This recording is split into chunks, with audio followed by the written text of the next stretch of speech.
Assalamualaikum warahmatullahi wabarakatuh. Perkenalkan, kami dari kelompok 7 akan membahas mengenai jurnal kami yang berjudul Dampak Perkuliahan Daring Terhadap Kesehatan Mental Mahasiswa ITS. Perkenalkan, nama saya Galamiti, NRP 061184000013 dari Departemen Matematika. Assalamualaikum warahmatullahi wabarakatuh. Perkenalkan, nama saya Dia Eka Andarbini, NRP 061184000050. Saya dari Departemen Matematika dan anggota kelompok 7. Assalamualaikum warahmatullahi wabarakatuh. Perkenalkan, saya Vila Tiara Nugra dari Departemen Matematika Institut Teknologi 10 November dengan NRP 061184000062.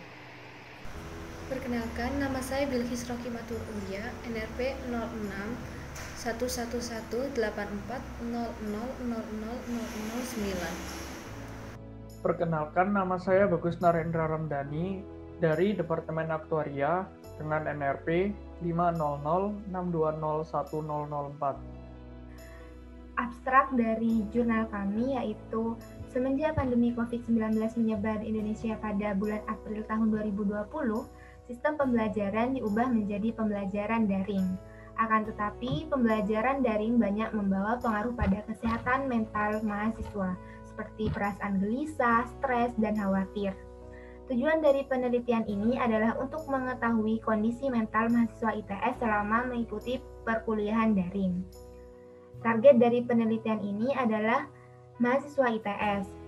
Metode yang digunakan adalah dengan menyebarkan kuesioner kepada mahasiswa ITS dari berbagai departemen agar mendapatkan data secara kuantitatif.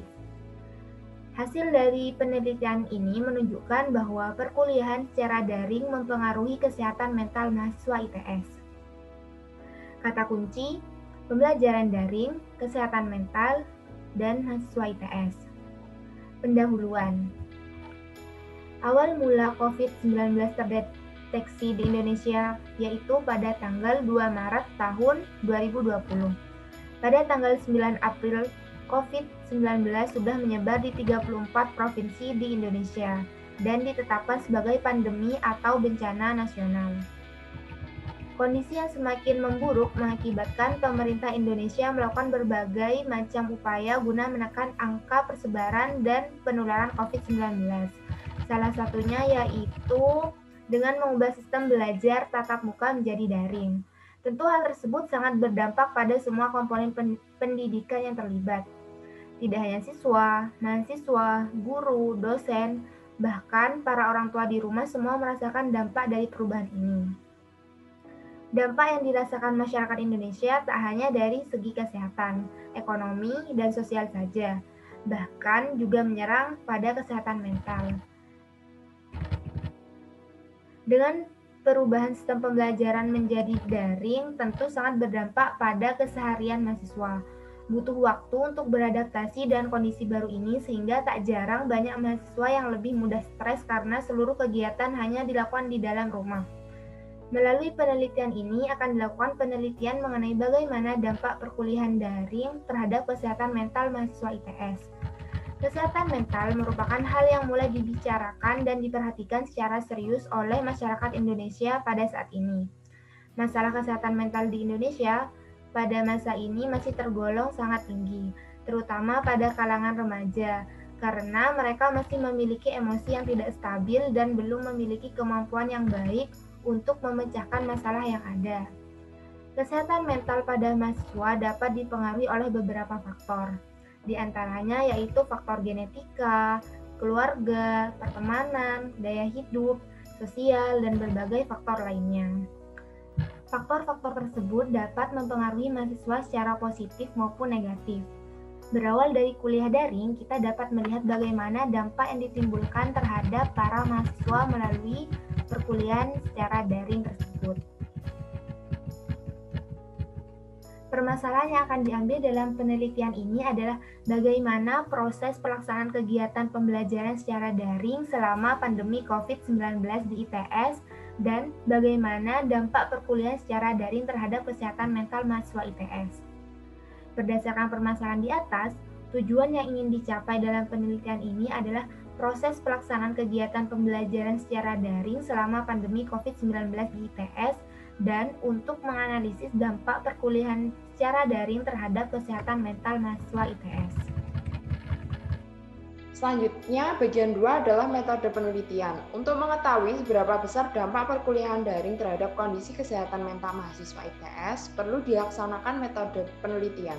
Dalam hal ini, metode penelitian yang digunakan adalah dengan menggunakan kuesioner yang diisi oleh mahasiswa ITS. Kuesionernya terbuat dari Google Form sehingga dapat dengan mudah dijangkau oleh lebih banyak mahasiswa. Untuk jenis pertanyaan dalam form terdiri atas pertanyaan mengenai kesesuaian dengan kondisi yang dialami pengisi survei dalam skala 1-5, pertanyaan mengenai pendapat responden, pertanyaan mengenai setuju tidaknya responden. Dan hasil survei akan dikumpulkan dan dikelompokkan, serta dibuat kesimpulan yang sesuai. Selanjutnya adalah bagian hasil dan pembahasan. Untuk 3.1 adalah hasil. Dari survei yang telah dilakukan, terlihat bahwa Google Form telah terisi oleh 106 responden dan dapat dikelompokkan sebagai berikut. Yang pertama adalah departemen, jenis kelamin, dan juga usia. Pengisi survei adalah berasal dari Departemen Matematika, Aktuaria, dan seterusnya yang dirasa sudah cukup mewakili suara dari seluruh departemen yang ada di ITS. Selanjutnya, terlihat dari diagram. Yang pertama adalah diagram jenis kelamin responden yang terlihat bahwa 61,3% pengisi responden adalah perempuan, 38,7% responden adalah laki-laki. Selanjutnya pada gambar kedua yaitu diagram usia responden.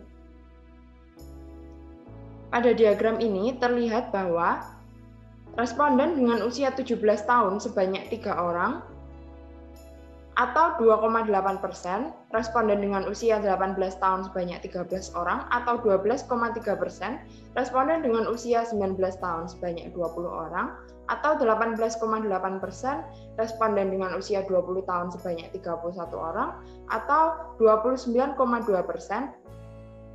responden dengan usia 21 tahun sebanyak 32 orang atau 30,1%, responden dengan usia 22 tahun sebanyak 6 orang atau 5,7%, dan responden dengan usia 23 tahun sebanyak 1 orang atau 0,9%.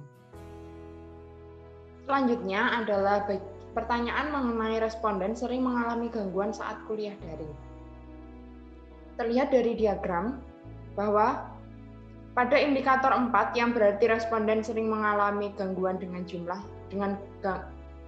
sebanyak 49 responden atau 46,2%. Sedangkan pada indikator 5 yang berarti responden sangat sering mengalami gangguan saat perkuliahan daring sebanyak 18 responden atau 17%. Dan pada indikator 3 yang berarti responden mengalami gangguan tetapi tidak sering sebanyak 24 responden atau 22,6%, sedangkan pada indikator 2 yang berarti responden sangat jarang mengalami gangguan sebanyak 14 responden atau 13,2%, dan pada indikator 1 yang berarti responden tidak pernah mengalami gangguan saat perkuliahan daring sebanyak 1 responden atau 0,9%. Selanjutnya adalah pertanyaan mengenai responden sering terganggu jaringan saat perkuliahan daring dengan pilihan yang pertama, mati lampu, dan B, tidak punya kuota, C, susah sinyal. Terlihat dari diagram bahwa persentase responden mengalami gangguan jaringan saat perkuliahan daring terbesar ada pada indikator 4, yaitu 30,2% atau sebanyak 32 responden. Selanjutnya pada indikator kedua, responden sebanyak 25 orang jarang mengalami gangguan jaringan dengan persentase sebesar 23,8%. Pada indikator 3, sebanyak 24 orang yang mengalami gangguan jaringan pada saat perkuliahan daring tetapi tidak sering dengan persentase sebesar 22,6%. Selanjutnya pada indikator 5, Responden sebanyak 22 orang merasa sangat sering mengalami gangguan jaringan dengan persentase sebesar 20,8%, dan yang terakhir pada indikator 1 sebanyak 3 orang tidak pernah mengalami gangguan jaringan pada saat perkuliahan daring. Selanjutnya adalah pertanyaan mengenai kondisi rumah responden yang sering tidak kondusif saat perkuliahan daring. Diperoleh dari hasil diagram diperoleh bahwa persentase responden merasa bahwa kondisi rumahnya tidak kondusif saat perkuliahan daring terbesar ada pada indikator 2 dan 4, yaitu 26,4% sebanyak 28 responden. Mereka merasa sering mengalami kondisi yang tidak kondusif dan juga kondisi yang sedikit kondusif. Pada indikator ketiga, responden sebanyak 23 orang mengalami ketidakkondusifan dalam rumah tetapi tidak sering dengan persentase sebesar 21,7%. Pada indikator 5, responden sebanyak 8 orang merasa kondisi rumahnya sangat tidak kondusif pada saat perkuliahan daring dengan persentase sebesar 17%. Dan yang terakhir pada indikator 1, yaitu sebanyak 9 orang tidak pernah mengalami kondisi rumah yang tidak kondusif pada saat perkuliahan daring dengan persentase 8,5%. Selanjutnya adalah pertanyaan, responden sering merasa gelisah atau stres saat perkuliahan daring. Terlihat pada gambar 6, yaitu dapat dilihat bahwa pada indikator 5 yang berarti responden sangat sering merasa gelisah dan stres dengan jumlah sebesar 24 responden atau 22,6%. Pada indikator 4 yang berarti responden sering merasa gelisah dan stres dengan jumlah sebanyak 29 responden atau 27,4%. Pada indikator 3 yang berarti responden merasa stres dan gelisah tetapi tidak sering dengan jumlah sebanyak 26 responden atau 24,5%. Sedangkan pada indikator 2 yang berarti responden sangat jarang merasa gelisah dan stres dengan jumlah sebanyak 22 responden atau 20,8%, dan pada indikator 1 yang berarti responden tidak pernah merasa gelisah dan stres dengan jumlah sebanyak 5 orang atau sebesar 4,7%. Selanjutnya adalah pertanyaan mengenai responden merasa tugas yang diberikan saat perkuliahan daring semakin banyak. Ditunjukkan pada gambar 7 dan dilihat pada gambar diagram di atas, terlihat pada indikator 5 yang berarti tugas responden sangat setuju bahwa tugas yang diberikan semakin banyak saat perkuliahan daring dengan jumlah sebesar 38 responden atau 35,8%. Sedangkan pada indikator 4 yang berarti responden setuju bahwa tugas yang diberikan semakin banyak saat perkuliahan daring dengan jumlah sebanyak 28 responden atau 26,4%. Pada indikator 3 yang berarti responden merasa biasa jika tugas yang diberikan semakin banyak pada saat perkuliahan daring dengan jumlah sebanyak 29 responden atau 27,4%. Dan pada indikator 2 yang berarti responden tidak setuju jika tugas yang diberikan semakin banyak saat perkuliahan daring dengan jumlah sebanyak 6 responden atau 5,7%. Dan pada indikator 1 yang berarti responden sangat tidak setuju jika tugas yang diberikan semakin banyak pada saat perkuliahan daring dengan jumlah sebanyak 5 responden atau 4,7%. Selanjutnya adalah pertanyaan mengenai responden merasa tingkat pemahaman materi selama perkuliahan daring menurun, ditunjukkan dengan gambar 8. Pada diagram di atas terlihat bahwa pada indikator 5 yang berarti responden sangat setuju dengan pernyataan pemahaman materi selama perkuliahan daring menurun, yaitu sebanyak 40 responden atau 37,7%. Pada indikator 4 yang berarti responden setuju dengan pernyataan tingkat pemahaman materi selama perkuliahan daring menurun. Kemudian pada indikator sebanyak 38 responden atau 35,8% yang menandakan bahwa tingkat pemahaman responden menurun, sedangkan pada indikator 3 yang berarti responden merasa biasa dengan pernyataan bahwa tingkat pemahaman materi selama perkuliahan daring menurun sebanyak 19 responden atau 17,9%. Selanjutnya pada indikator 2 yang berarti responden tidak setuju dengan pernyataan bahwa tingkat pemahaman materi selama perkuliahan daring menurun sebanyak 6 responden atau 5,7%. Dan pada indikator 1 yaitu yang berarti bahwa responden sangat tidak setuju dengan pernyataan bahwa tingkat pemahaman materi selama perkuliahan daring menurun yang hanya sebanyak 3 responden atau 2,8%. Selanjutnya adalah pernyataan mengenai responden sering merasa putus asa saat perkuliahan daring. Dilihat dari indikator 5, yang berarti responden sangat setuju dengan pernyataan bahwa responden sering merasa putus asa saat perkuliahan daring, yang berjumlah sebanyak 14 responden atau 13,2%. Pada indikator 4, yang berarti responden setuju dengan pernyataan bahwa responden sering merasa putus asa saat perkuliahan daring, yaitu sebanyak 28 responden atau 26,4. Selanjutnya pada indikator 3, yaitu responden merasa biasa dengan pernyataan responden sering merasa putus asa saat perkuliahan daring, yang mengisi